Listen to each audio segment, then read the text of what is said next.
What is going down, Nvidia family? 496.76 is live for most people, and I'm looking for the great community members to tell me what they've been dealing with the last 9 days that it's been out. There is a link to a hot fix driver for the 496.84 for most people that have not been able to get some issues ironed out.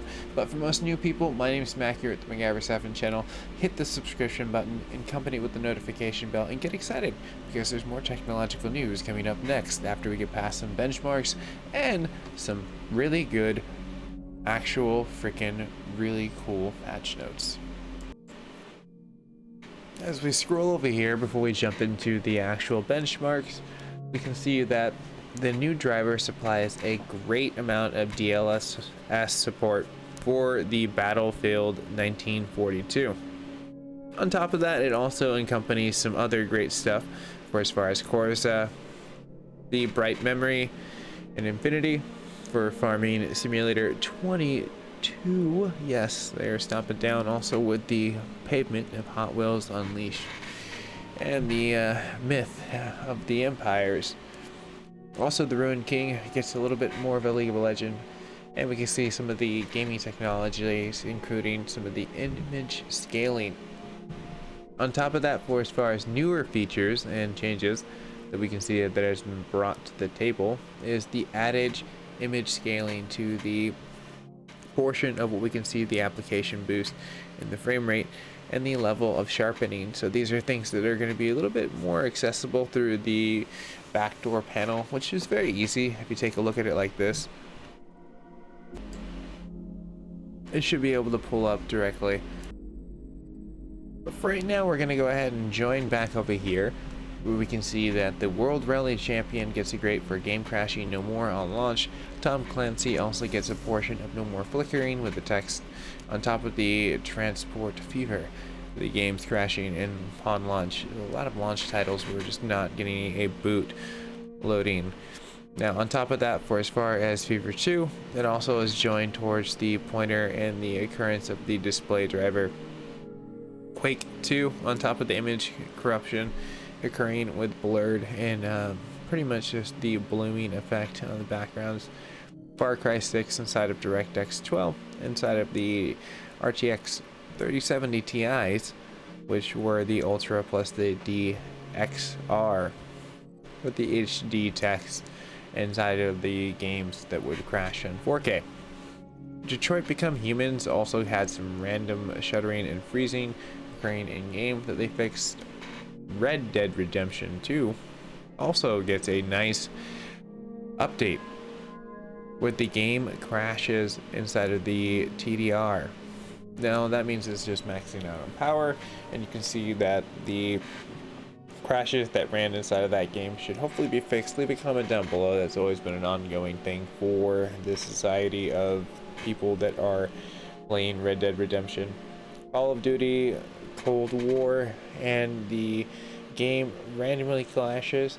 On top of that, for as far as the Marvel's Avengers getting a Xbox Game Pass for the PC version may randomly crash during some of the gameplay, but no more.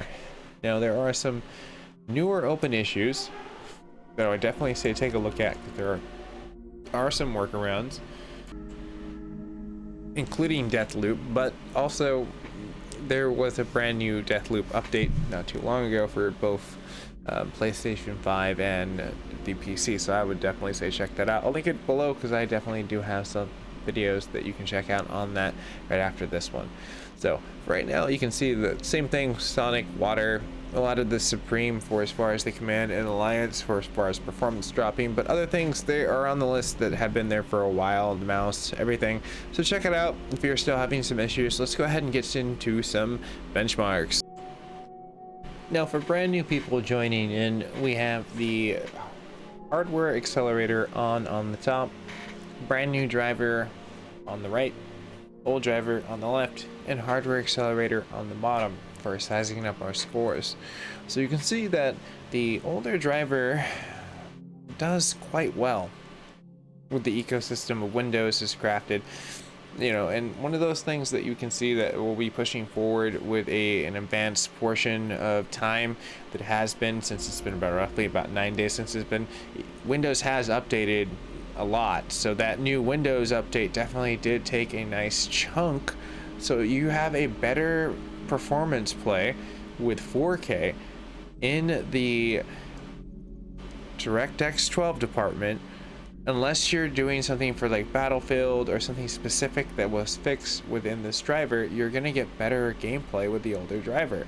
So just roll back, do a DDU, a clean install. I'll have another video linked at the very end in order to do so if you are running into this issue.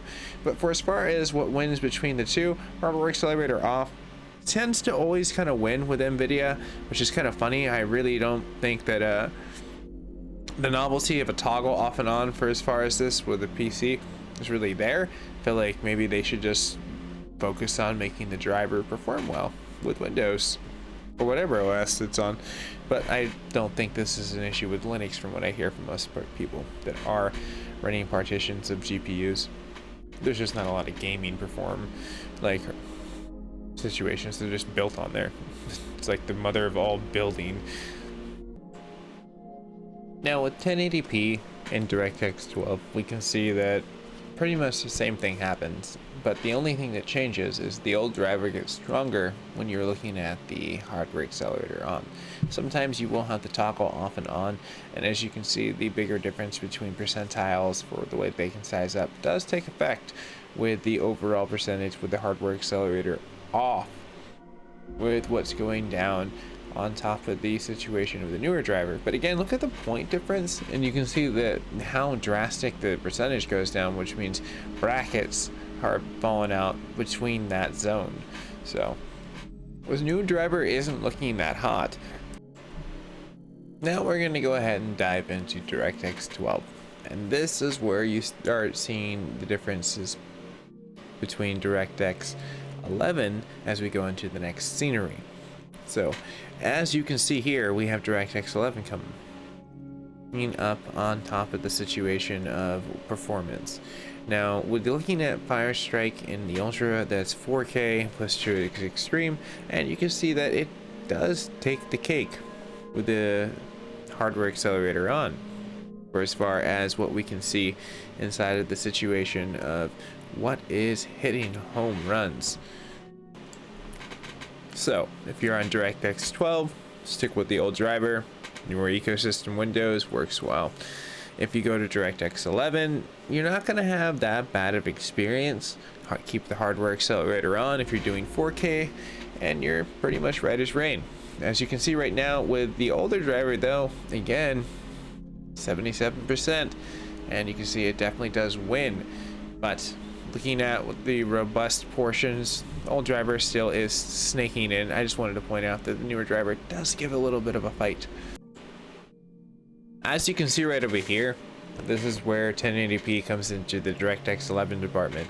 And well, the older driver definitely doesn't seem as performance packed, as you can see over here with the hardware accelerator on with the newer driver. So seems like it's more catered towards DirectX 11 with the 1080p and 4K department being optional.